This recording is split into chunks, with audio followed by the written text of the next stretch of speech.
దేవుడు నిన్ను సహించాలి. ఎన్నాళ్ళు నిన్ను దేవుడు పరామర్శించాలి.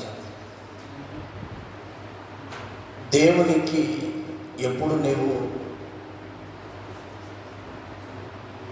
లొంగుతావు? దేవునికి ఎప్పుడు నీవు లోబడతావు? ఎన్నాళ్ళు నిన్ను చూడాలి ఫరో? నీ మనస్సు మారదా? ఇంకా ఎన్ని నీ జీవితంలో నష్టాలు పొందుకోవాలని కోరుకుంటున్నావు? ఎన్నాళ్ళు? నీ రాజ్యంలో ఎంత నష్టం కలుగుతూ ఉన్నా కూడా దేవునికి లొంగిపోవా ఫరో? దేవుడైన యెహోవా సెలవిచ్చినది ఏమనగా, హెబ్రీయులకు దేవుడు ఓ మాట చెబుతూ ఉన్నాడు. ఎన్నాళ్ళ వరకు? ఎన్నాళ్ళు? ఇదే జీవితం, ఇక మారవా? ఎన్నాళ్ళు? ఇక దేవునికి లొంగవా? సాతానుకు లొంగుతూ ఉన్నావు, లోకానికి లొంగుతూ ఉన్నావు, డబ్బుకు లొంగుతూ ఉన్నావు, అందానికి లొంగుతూ ఉన్నావు, ప్రతి దానికి లొంగుతూ ఉన్నావు. మరి దేవుడికి ఎప్పుడు లొంగేది నీవు? ఈ రోజున దేవుడికి ఒకవేళ నువ్వు లొంగినట్లు కనపడ్డా సాతాను గమనిస్తూ ఉన్నాడు. జాగ్రత్త. ఇప్పుడైనా ఫరో దేవునికి లొంగయ్యా. ఆ హెబ్రీల దేవుడు మహోన్నతుడయ్యా. తన జీవితంలో ఎంతో నష్టాన్ని పొందుకుంటూ ఉన్నాడు. తన జీవితంలో ఎంతో నష్టపోయాడు తన రాజ్యంలో. అయినా కూడా దేవునికి పొరపాటున లొంగినవాడు కాదు ఫరో. ఈ రోజున ఎన్ని వాక్యాలు విన్నా నీ జీవితంలో దేవునికి లొంగుతూ ఉన్నావా? ఒక మాట, ఎన్ని వాక్యాలు విన్నా దేవునికి లొంగినట్లయితే నువ్వు దేవునికి లోపడతావు, దేవుని మందిరంలో కనబడతావు. లేకపోతే దేవుని మందిరంలో ఎంతోమంది లోకానికి, తిండికి, లోక ఆశలకు, లోక పండుగలకు లోనైన వాళ్ళు చాలామంది. ఈరోజు సాతాను ఎంతమందిని లొంగదీసిందో చూడండి. ఈరోజు సాతాను ఎంతమందిని లొంగదీసుకుందో చూడండి. ఈరోజు సాతాను ఎంతమందిని లొంగదీసిందో చూడండి.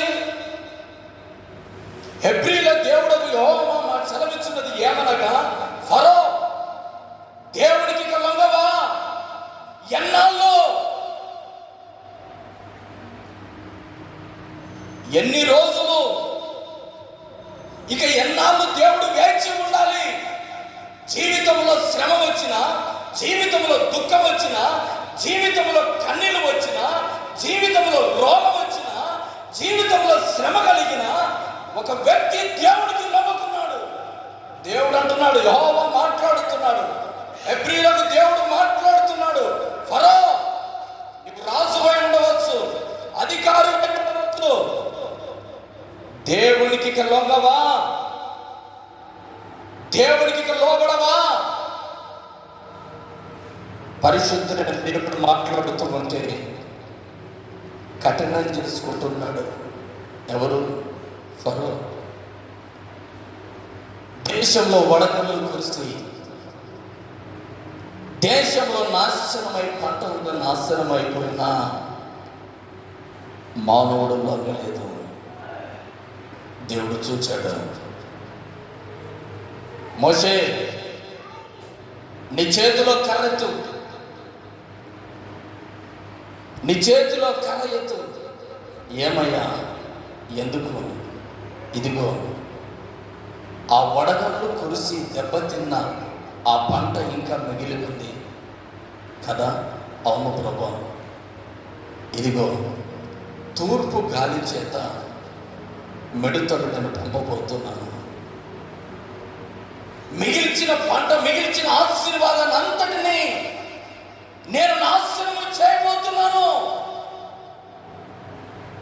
తూర్పు గాలి విసిరి మిడతలు పంపగా ఆకుకూరలన్నీ కలిగిన పంటలు, ఏ చెట్టు పచ్చదనము లేకుండా నేల మొలుచుండగా, ఇంటికి వెళ్ళాక చదవండి 20వ వచనం వరకు, సమూల నాశనం చేసే మిడతలు. అలాగే మరలా కఠినమైన మనస్సు మార్చుకోగా, ఇదిగో దేవుడు అంటున్నాడు, పడమటి గాలి విసిరి ఆ మిడతలన్నిటినీ పారదోలయ్యాడు. ఈ రోజున నీకు ఇంకా ఆశీర్వాదం మిగిలి ఉంది కదా అని దేవుని అలక్ష్యం చేసి, నిర్లక్ష్యం చేసి, దేవునికి లొంగకుండగా సమస్తానికి లొంగుతూ ఉన్నావు. ఇక దేవునికి ఎప్పుడు లొంగేది నీవు? నీ కుటుంబంలో మిగిలి ఉన్న ఆశీర్వాదాన్ని కూడా సర్వనాశనం చేయాలని ఇంకా లొంగవా? నీ ఆత్మీయత పాడైపోకుండా, నీ జీవితం ఆశీర్వాదంగా ఉండాలని దేవుడు కోరుకుంటా ఉంటే దేవునికి లొంగం ఉండు. అలాగే దేవుడు అంటున్నాడు, ఇంకా ఎన్నాళ్ళు హల్లెలూయా, ఎన్నాళ్ళు నేను చూడాలి? ఫరోను హృదయం కఠిన మార్చిన దేవుడు ఈ రోజున కఠినమైన హృదయాలను నా దేవుడు, మిగిలి ఉన్న ఆశీర్వాదాన్ని కూడా నా దేవుడు నాశనము చేయక మునిపే దేవుని వైపు తిప్పు నీ హృదయాన్ని. అపోస్తలుడైన పౌలు ఆయా చోట్ల అద్భుతాలు, ఆశ్చర్యాలు చేస్తూ ఉన్నాడు. చేస్తా ఉంటే కొంతమంది మాంత్రికులు గమనించి, ఇదేదో బాగుంది కదా, యేసు ప్రభు నామమును ఉచ్చాటన అంటే నామస్మరణ చేసిన వెంటనే దయ్యములు వెళ్ళిపోతూ ఉన్నాయి,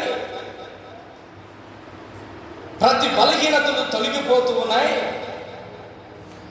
కనుక ఇదిగో మేము కూడా యేసు ప్రభు నామమును మేము కూడా పలుకుతాం అని కొందరు లోకంలోకి బయలుదేరి అపోస్తలుడైన పౌలు గద్దిస్తేనా దయ్యాలు వెళ్ళేది, మేము గద్దిస్తే వెళ్ళవా అని యేసు నామములో దయ్యమా వెళ్ళిపో అని గద్దించడం ప్రారంభించారు. ఆ దయ్యం ఆలోచించింది, అరే యేసు ప్రభు నాకు తెలుసు, అపోస్తలుడైన పౌలు నాకు తెలుసు, మరి నీవెవరు? నీవు ఎవరైనా గద్దిస్తూ ఉన్నావు? ఆ యేసు ప్రభు నాకు తెలుసు, ఆయన పేట వచ్చిన సేవకుడైన పౌలు నాకు తెలుసు, మరి నీవెవరిని గద్దిస్తున్నావు నన్ను అని యేసుక్రీస్తు నామమున కొంతమంది వస్తే ఆ దయ్యము వారిలో ఇద్దరిని లొంగ తీసుకుంది. ఏం చేసింది? యేసు ప్రభువుని దయ్యమా వెళ్ళిపో అని గద్దిస్తా ఉంటే వాడిలో ఇద్దరిని గమనించి ఇద్దరిని లొంగుబాటు తీసుకుంది. ఎవరికి లొంగుతూ ఉన్నావు? యేసుక్రీస్తు నామం ధరించుకున్నామని, యేసుక్రీస్తు నామం మాలో కూడా ఉంది అని, దురాత్మను గద్దించే శక్తి మాకు కూడా ఉందని ఇద్దరు భ్రమపడి గద్దించారు. గద్దించిన వెంటనే వాడిని లొంగదీసి దిగంబరునిగా చేసి ఇదిగో వాడిని అవమానపరుస్తూ ఉంది. అపోస్తలుల కార్యములు 19వ అధ్యాయము 16వ వచనము చదువుదాం.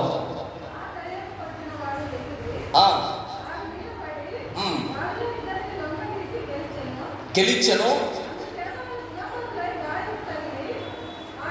దిగంబరుడై గాయములు తగిలి పారిపోయి. 3 అనుభవాలు.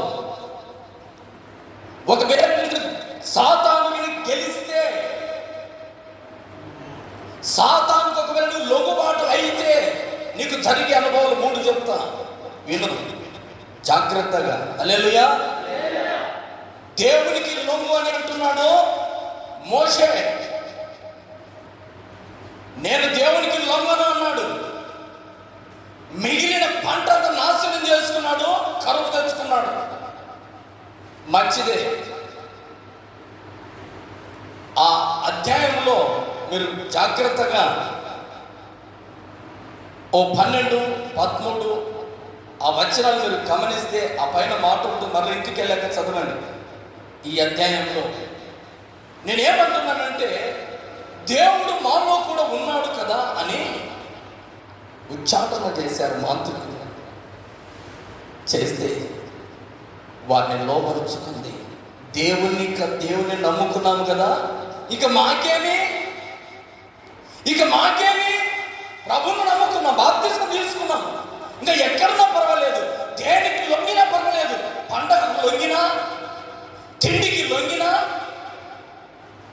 ఇదిగో లోకానికి లొంగినా, దేవునికి లొంగకుండా పర్వాలేదు అనుకున్నాడు ఫరో.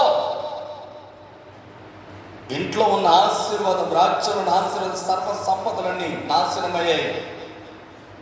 దేవుడు ఉన్నాడు కదానని, నాకు దేవుడు లొంగుతుంది, దయ్యములు లొంగుతాయి కదాని దయ్యం మీద ఉచ్చాటన చేశారు. యేసుక్రీస్తు నామమున వీరిని సాతాను లొంగదీసి గెలిచింది. ఈరోజు మందిరములకు రాని వారందరినీ ఒకవేళ సాతాను కూడా లొంగదీసి గెలిచిందేమో, జాగ్రత్త. హల్లెలూయా, హల్లెలూయా.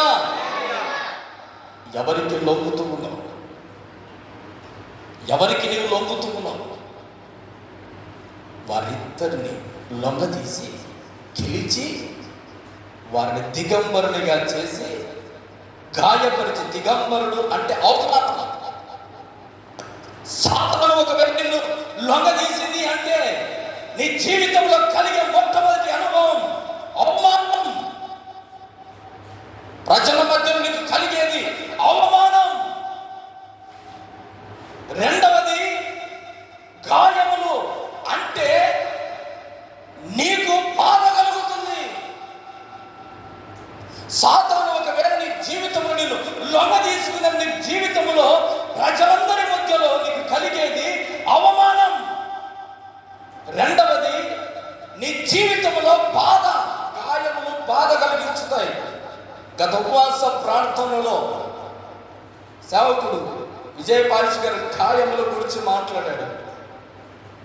ఆ గాయములు నీకు ఏం కలిగిస్తుంది అంటే బాధను కలిగిస్తుంది. మూడవ అనుభవం పారిపోవడం. ఎక్కడ నిలబడలేవు. సాతానుకు లొంగామంటే ఒక్క చోట నువ్వు నిలకడగా ఉండలేవు. పారిపోతూనే ఉంటావు.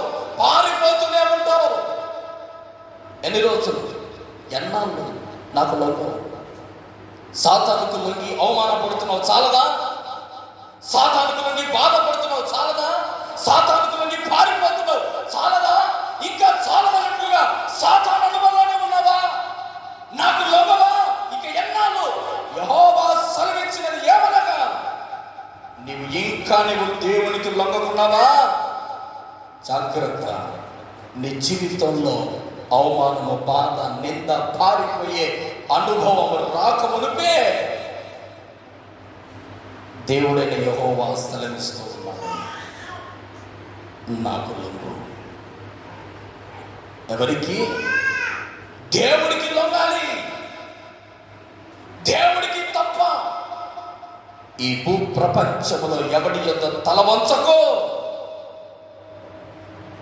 పరిశుద్ధుడైన పౌలు మాట్లాడుతున్నాడు, ఆ గ్రంథంలో రాస్తున్నాడు, ఇద్దరిని సాతాను లొంగదీసినట్లుగా నిన్ను కూడా సాతాను లొంగదీసుకోకుండా జాగ్రత్తగా నీవు గమనించాలని ప్రభు పేరిట కోరుతూ ఉన్నాను.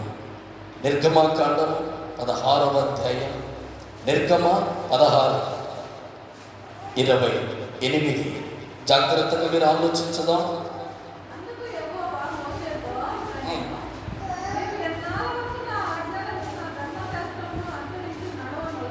ఎన్నాళ్ళ మటుకు నా ఆజ్ఞలను, నా ధర్మశాస్త్రమును అనుసరించి నడవనొల్లను. చాలు. ఎన్నాళ్ళ మటుకు నా ఆజ్ఞను ధిక్కరిస్తావు?